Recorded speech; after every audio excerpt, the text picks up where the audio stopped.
MPPSC 2019 mains का जो first paper है हिस्ट्री वाला, उसमें मैं आपको 1.4 यूनिट करवा रही हूँ। उसमें जो कृषक आंदोलन दिए हैं उससे रिलेटेड ये प्रश्न है।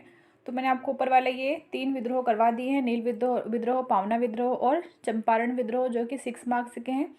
तो अगर आपने नहीं देखा है तो आप जाके देख ले, प्लेलिस्ट बनी हुई है वहाँ पर। आप मेरे चैनल के नाम जो लिखा हुआ है स्टडी विद रीटा, उस पर आप क्लिक करेंगे तो आपको मेरी प्लेलिस्ट नज़र आ जाएगी। वहाँ पर जाके आप सारे चेक कर सकते हैं। और ये वाले भी डाल रखे हैं मैंने, ये वाला वीडियो बना लिया है, कौन सा नील विद्रोह, पावना विद्रोह, ये चंपारण विद्रोह। तो 6 मार्क्स और 3 मार्क्स में कंप्लीट है। और स्थायी बंदोबस्त सविस्तार समझाइए 15 मार्क्स नंबर का मैंने करवा दिया है। और 3 व्यवस्थाएं जो थी ब्रिटिशकालीन, रैयतवाड़ी, महालवाड़ी और स्थायी बंदोबस्त, ये मैंने 3 मार्क्स की करवा दी हैं। तो आप ये वाला वीडियो भी देख लीजिएगा वहाँ जाके प्लेलिस्ट में।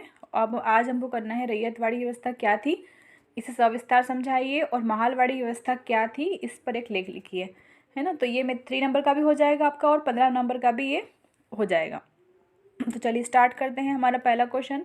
पर उसके पहले अगर आप चैनल पर नए हैं तो चैनल को प्लीज़ सब्सक्राइब कर लीजिए। वीडियो अगर आपको अच्छा लगे तो लाइक कर दीजिए, और जिन्हें भी इस वीडियो की आवश्यकता है तो उन्हें आप शेयर ज़रूर कर दें। तो चलिए स्टार्ट करते हैं। पहला क्वेश्चन हमारा है, रैयतवाड़ी व्यवस्था क्या थी, इसे सविस्तार समझाइए। यही हमको पहले इंट्रो देना है कि अंग्रेजों ने भारत में मुख्यतः 3 प्रकार की भू राजस्व व्यवस्था अपनाई। पहला स्थायी बंदोबस्त, रैयतवाड़ी व्यवस्था तथा महालवाड़ी व्यवस्था, जिसका मुख्य उद्देश्य क्या था, अधिकाधिक धन प्राप्त करना। अब हम रैयतवाड़ी व्यवस्था के बारे में कुछ पॉइंट बताएंगे कि लागू वर्ष कब लागू हुई है। तो ये रैयतवाड़ी व्यवस्था जो थी वो 1820 में लागू हुई थी। और इसे किसने लागू किया था, हेक्टर मुनरो व एल्फिस्टन ने इसे लागू किया था। शामिल क्षेत्र कौन से थे इसमें बॉम्बे एवं मद्रास में यह व्यवस्था लागू की गई थी। इसके उद्देश्य क्या थे, उद्देश्य था भू राजस्व से अतिरिक्त लाभ प्राप्त करना, मुनरो तथा एल्फिस्टन की उपयोगितावादी विचारधारा, और दक्षिण एवं पश्चिम भारत में जमींदार वर्ग अनुपस्थित था, अतः अनुबंध सीधे किससे किया गया, कृषकों के साथ इसमें किया गया था।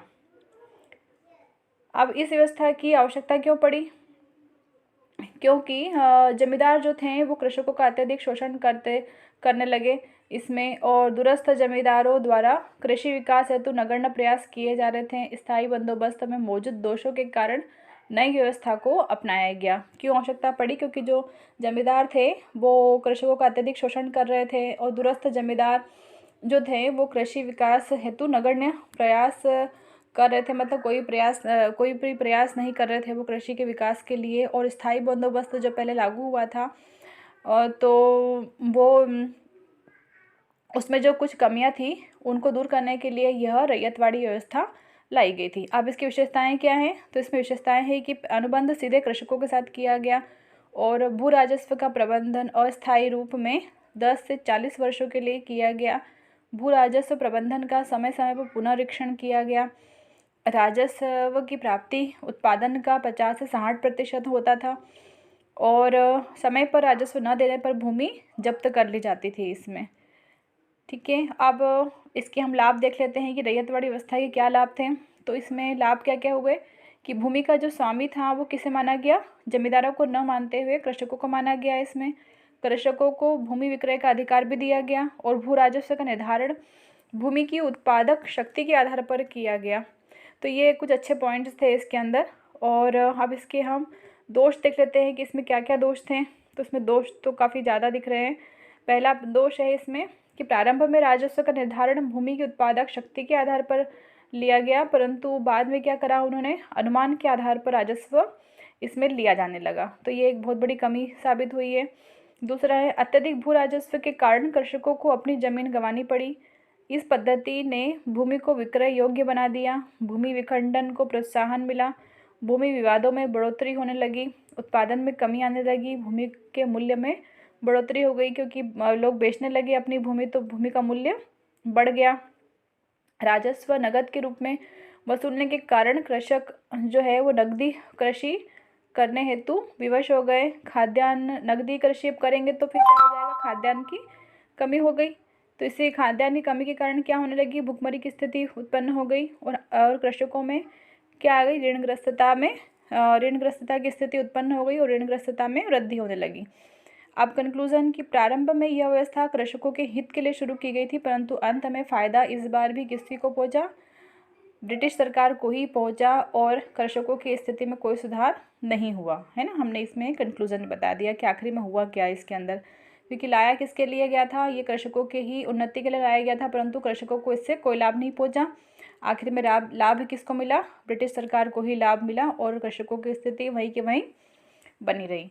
अब हमारा थर्ड क्वेश्चन है 15 नंबर का कि महालवाड़ी व्यवस्था पर एक लेख लिखिए। महालवाड़ी व्यवस्था में क्या होता है कि अंग्रेजों ने, हमें छोटा सा इंट्रो वही रखना है, अंग्रेजों ने भारत में मुख्यतः 3 प्रकार की भू राजस्व व्यवस्था अपनाई। पहला है स्थायी बंदोबस्त, रैयतवाड़ी व्यवस्था व महालवाड़ी व्यवस्था। इन तीनों व्यवस्थाओं का मुख्य उद्देश्य क्या था, सिर्फ अधिकाधिक धन प्राप्त करना था। अब महालवाड़ी व्यवस्था के बारे में बताएंगे कि लागू कब हुई, तो ये लागू हुई थी 1822 में, मतलब 1820 में हमारी रैयतवाड़ी लागू हुई, उसके 2 साल बाद ही इन्होंने फिर महालवाड़ी व्यवस्था को लागू कर दिया। लागूकर्ता कौन थे, हॉल्ट, मैकेंजी तथा मार्टिन बर्ड इसके लागूकर्ता थे। और क्षेत्र, किन किन क्षेत्रों में लागू की गई थी महालवाड़ी व्यवस्था, तो ये उत्तर प्रदेश, पंजाब और मध्य प्रदेश में लागू की गई थी। इसके उद्देश्य क्या थे, अन्य व्यवस्थाओं की तरह ही अधिकाधिक धन कमाना ही इसका क्या था, मुख्य उद्देश्य था। सब तीनों व्यवस्थाओं का उद्देश्य एक ही था कि अधिकाधिक बस कर प्राप्त करना, अधिकाधिक धन कमाना।